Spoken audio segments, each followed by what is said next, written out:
I am Ferdinand Marcos, and I am the President of the Republic of the Philippines. I stand today on behalf of 110 million Filipinos. Hi everyone! Hello Universe, it's me again. Shoutout sa inyo mga kababayan. Mayroon tayong upload videos updates. Tingnan nyo yan. Yan po si Winnie Monsud. Mayroon po siyang sinabi. Guys. Shoutout sa mga Marcos Loyalist supporters, Filipino and OFW. Grabe to ha. Sabi po dito guys, ayan, basahin po natin ano. Ayan sabi niya Yo.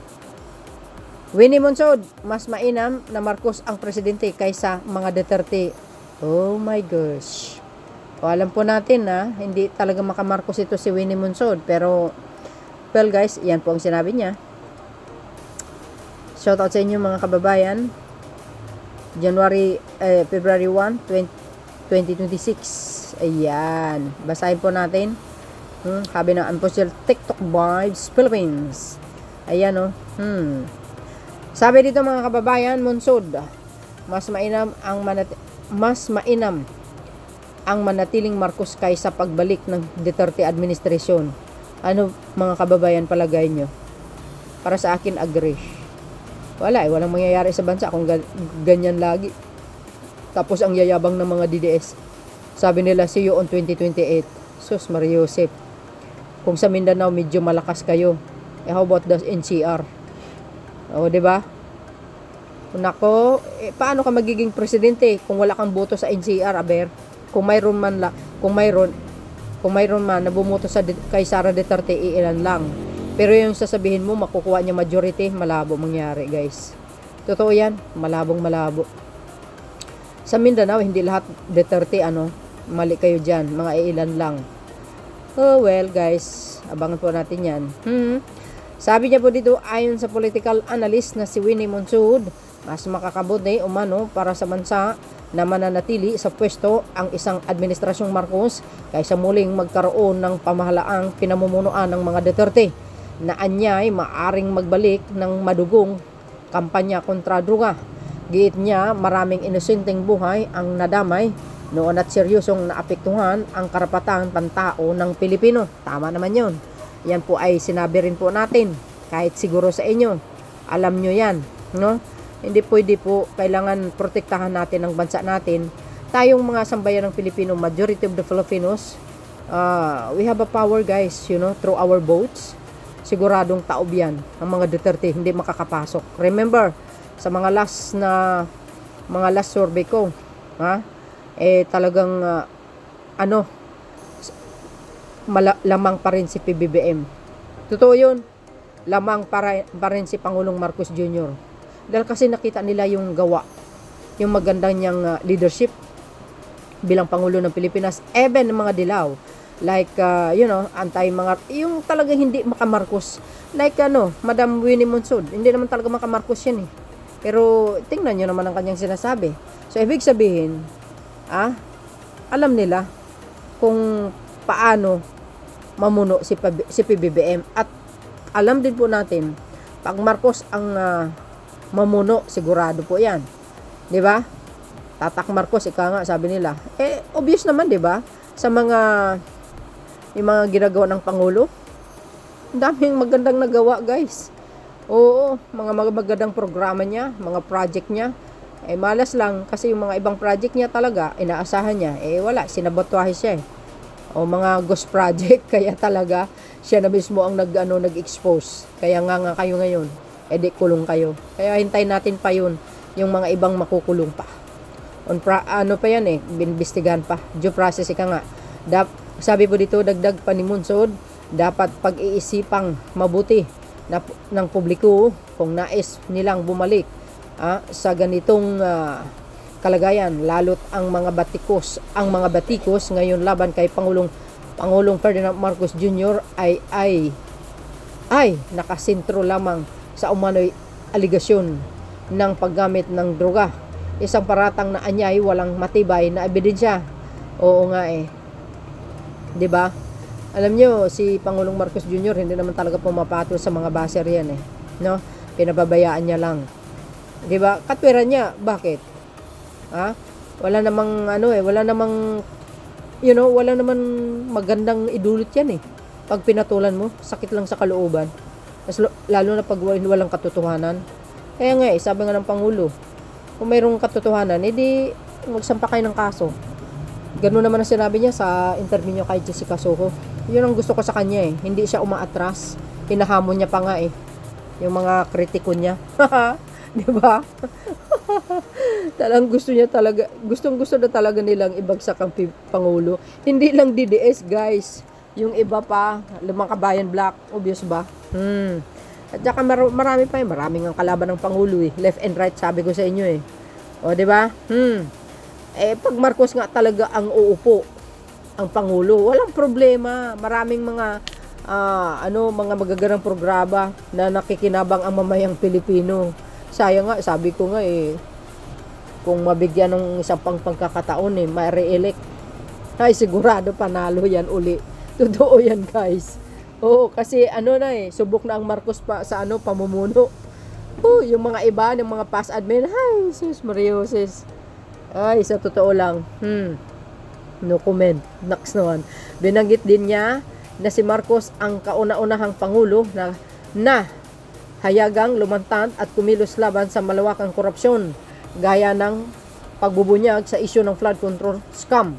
Sa huli, panawagan niya sa taong bayan na timbangin ang magiging epekto sa bansa kung pilit pababain ang Pangulo at papalitan ng isang Duterte administrasyon.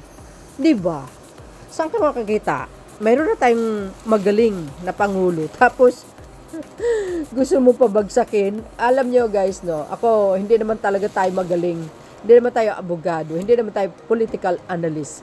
Pero kung palawakin mo ang isip mo, no? Sa mga nangyayari, ano ba talaga ang totoong intention itong mga tao na ito para pabagsakin ang Pangulo at ipalit si Sara Duterte? Ako, ang nakikita ko lang dyan, isa lang po yan eh. Gusto nila mapatalsik si PBBM para si Sara ang mamuno. Pag si Sara ang mamuno, syempre, watch out yan. Ha? Watch out ika nga ang lahat ng issue na yan. Hindi na maiimbestigahan yan. Tatahimik na yan. Mahipnotize na yung ika nga mapiprease. Maninigas na yung mga issue na yan. Hindi na uusad. Hindi na. Ititigil yan eh. Bakit? Kasi maraming sangkot, guys. Maraming sangkot na mga ibang politisyan. 'Di ba? Dami. At makikinabang sila pag si Sara ang magiging presidente sa nakikita ko. Oo, totoo kasi walang paninita. As in wala. Thank you very much. 'Di ba? Wala na. Hindi na maitutuloy ang mga pag-iimbestiga sa flood control kasi ihinto ng administrasyon 'yan eh. 'Di ba? Ihinto na ng Duterte administrasyon. Sa yung parang ganun ang nakikita ko eh. 'Di ba? Oo, ganun ang nakikita ko. Wala na. Balikan lahat. Na malalagay sa alanganin ng bansa. Sigurado balik yung mga tsikwa dito. Lalo na yung mga pugo. Naku po, kawawa. Yung discover natin na gas, nako, delikado. Ay, nako guys, yan ang kaisipan ko lamang, mga kababayan. Kaya tama po si Madam Winnie Monsod. Hindi po siya nagkamali doon, mga kababayan, sa kanyang sinasabi. Kasi nakikita niya paano mamuno si PBBM. Maganda naman ang kanyang leadership. Pinagtanggol niya pa ang ating soberenya.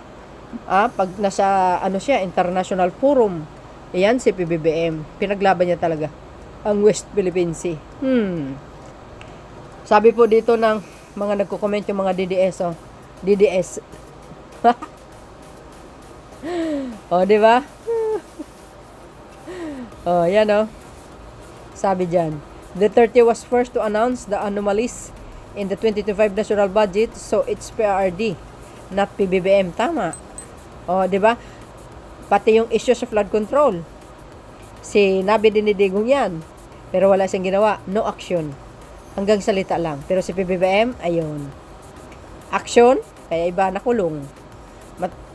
Ito, DDS to, matanda ka na, hindi mo pa rin nakikita ang tama at mali ng pamamalakad, di ba? So, ibig sabihin, very experienced si Sara kaysa kay PBBM. Ito, di ba? DDS nga talaga, From a respect expert political analyst, think about it. Yes, she already think and she already know. Di ba? What happened? Last administration and the current administration. If you compared, guys, who's the best? Of course, PBBM. My goodness. Why? Nasabi ko yan. Look naman ang kanyang war on drugs, guys. Walang EGK. Ano ba kayo? Di ba? Gabulto-gabulto nga ang nahuhuli. Di ba? Nakumpis ka? What if Duterte pa din? Ang nakaupo. Baka yung mga gabulto-gabulto ng kontrabando, yung mga smuggle na in-upload natin, ang dami po yan. Hindi ko lang talaga in-upload. Baka wala na mangyayari sa bansa natin. At saka isa pa, kasalanan din natin yan.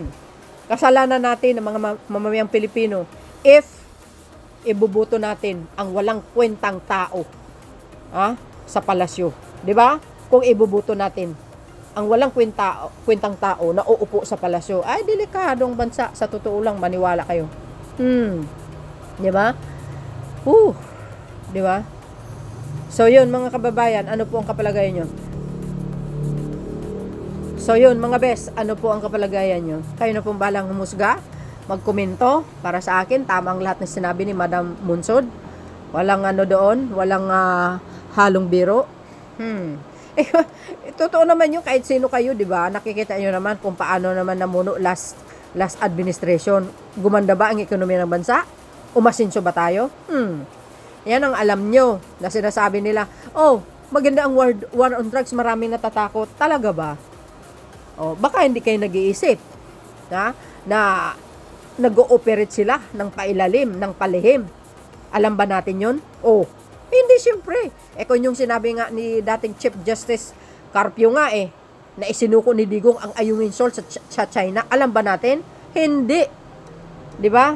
Yung nagbinta siya ng 49 tons na gold. Alam ba ng sambayan ng Pilipino? No.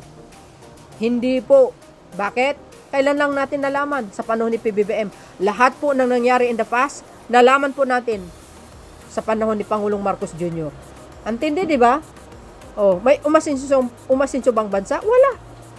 Anong sabi ni Mr. Rascañas? Protector ng drug lord si Digong. Di ba? Kaya nga, mag-isip-isip tayo. Tama yung sinabi ni Madam Munsod. Naku po, kawawang Pilipinas. Thank you guys for watching.